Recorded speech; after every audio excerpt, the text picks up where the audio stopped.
महाराष्ट्र में एकनाथ शिंदे की शिवसेना से बगावत के 2 साल बीत चुके हैं।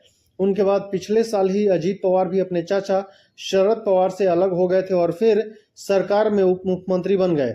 लोकसभा चुनाव से पहले तक इन घटनाक्रमों के चलते विपक्ष बैकफुट पर दिख रहा था, लेकिन 30 सीटें हासिल करने के बाद अब चीजें बदल गई हैं। राज्य में विधान परिषद की 11 सीटों पर चुनाव है और 12 उम्मीदवार उतार दिए गए हैं। इससे स्पष्ट है कि क्रॉस वोटिंग होगी। ऐसी स्थिति में पक्ष और विपक्ष की ओर से कोशिश है कि अपने विधायकों को एकजुट रखा जाए और दूसरे को तोड़ लिया जाए।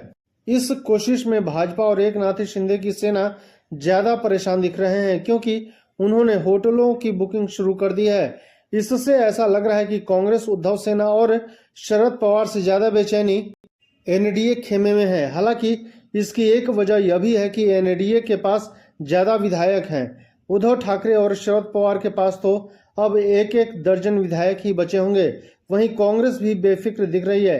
कांग्रेस पार्टी ने गुरुवार को विधायकों के लिए लंच का आयोजन किया है, जिसमें बताया जाएगा कि कैसे विधान परिषद चुनाव में वोटिंग करनी है। वहीं भाजपा, एकनाथ शिंदे सेना और अजीत पवार गुट होटलों की बुकिंग में जुटे हैं ताकि विधायकों को एक साथ रखा जा सके।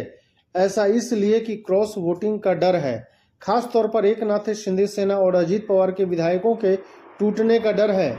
लोकसभा चुनाव के बाद से ऐसी रिपोर्ट्स लगातार आई है कि विधायक अपनी वफादारी फिर से बदल सकते हैं, इसलिए इन्हें होटलों में रखने की कोशिश है। हालांकि अनंत अंबानी के विवाह के चलते मुंबई में 5 स्टार होटल फुल हैं और कमरे मिलना मुश्किल हो रहा है। इस शादी के लिए देश विदेश से वीआईपी गेस्ट आए हुए हैं, इसलिए साउथ मुंबई इलाके के ज्यादातर 5 स्टार होटल बुक हो चुके हैं।